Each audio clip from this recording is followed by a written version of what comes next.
Olá a todos, aqui Rafael Santana, jornalista do Notícias do Poder, e a notícia do Opinião de hoje é: Lula em diálogo com Zelensky, abre aspas, a guerra entre Ucrânia e Rússia não é boa para ninguém, fecha aspas. Na quinta-feira, 2 de fevereiro, o presidente Luiz Inácio Lula da Silva conversou por vídeo com o presidente da Ucrânia, Volodymyr Zelensky.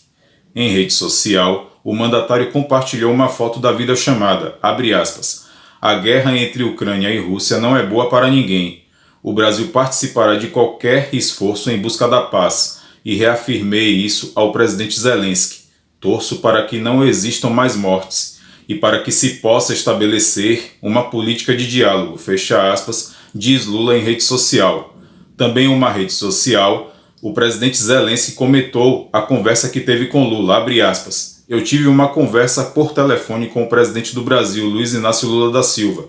Agradeci pelo apoio à nossa resolução na ONU. Nós destacamos a importância de defender o princípio da soberania e integridade territorial dos Estados. Nós também discutimos sobre esforços diplomáticos para trazer a paz de volta para a Ucrânia e o mundo, fecha aspas, escreveu o presidente ucraniano. Vamos à opinião.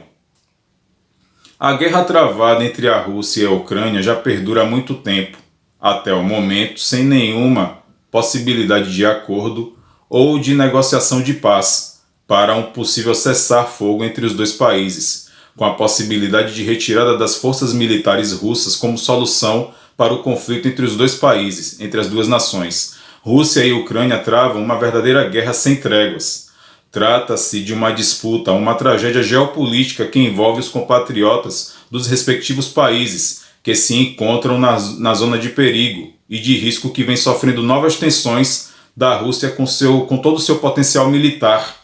com armamentos pesados, bombardeios e explosões com mísseis, inclusive nas partes subterrâneas de determinadas regiões e territórios separatistas da Ucrânia, atingidos pelos ataques constantes intensificados pela Rússia, inclusive com massacre de civis, uma vez que a Rússia tem vantagem em termos de armamento bélico se comparada à Ucrânia. As forças militares ucranianas intensificaram o sistema de defesa do espaço aéreo ucraniano. Com o avanço e a concentração das tropas russas em direção ao território da Ucrânia, a Rússia domina quase que todo o território da Ucrânia, que está em zona de perigo, sob o risco de invasão militar, com novas ofensivas da Rússia que projeta mais guerra nas áreas de conflito. A temperatura esquentou entre o governo russo e o governo ucraniano, inclusive no Conselho de Segurança da Organização das Nações Unidas, ONU. Mas a hostilidade da Rússia contra a Ucrânia tem como consequências medidas punitivas impostas contra a Rússia, a exemplo das sanções e restrições econômicas impostas contra o atual governo russo do presidente Vladimir Putin. A Organização do Tratado do Atlântico Norte, OTAN, condena veementemente os ataques da Rússia contra a Ucrânia, como desdobramentos da escalada de medidas e sanções punitivas internacionais impostas contra a Rússia do ponto de vista social, político e militar. Por conta disso, a Rússia vem sofrendo retaliação do Ocidente, em razão dessa posição da operação militar adotada pelo próprio governo russo. O cenário da guerra é de incerteza.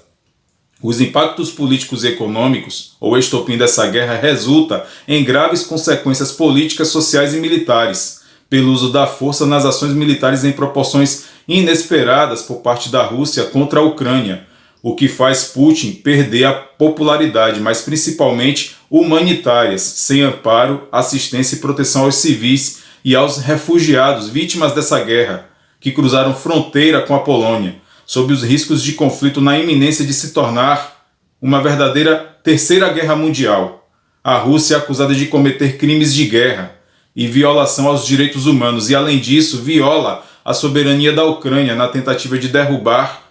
o governo ucraniano à força para ter o controle e o domínio do território ucraniano, que está conflagrado e sitiado pela guerra. Como revide, a Ucrânia também lançou a ofensiva contra a Rússia, ao usar o seu poder bélico de forma escalonada, como estratégia para minar a resistência russa. Os efeitos da guerra que devasta a Ucrânia podem ser irreversíveis, uma verdadeira agressão do imperialismo russo contra o Estado soberano da Ucrânia.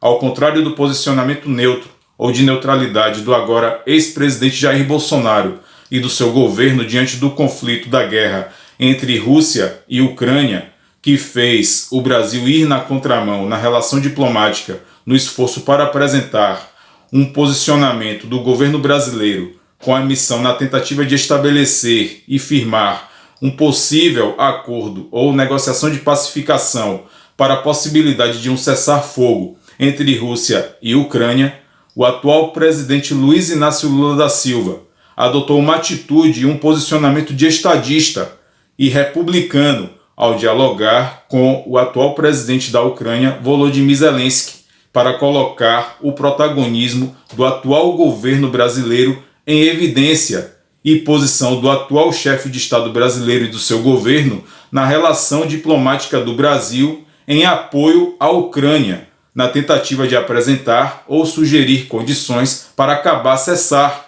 com a guerra entre Rússia e Ucrânia no sentido de mediar conflitos e promover a paz entre os dois países, que credencia novamente o Brasil ao cenário ou ao patamar do protagonismo na política diplomática e internacional. No diálogo com o presidente Lula, o presidente Volodymyr Zelensky deixou claro que a guerra gera comoção nacional e internacional, mas que não vai ceder às pressões, não vai recuar e vai resistir contra a ofensiva russa e não vai sucumbir à provocação da Rússia, assim como deixou claro que o povo ucraniano vai resistir até as últimas consequências. Aqui Rafael Santana, jornalista do Notícias do Poder, e esta foi a notícia do Opinião de hoje. Até o próximo vídeo.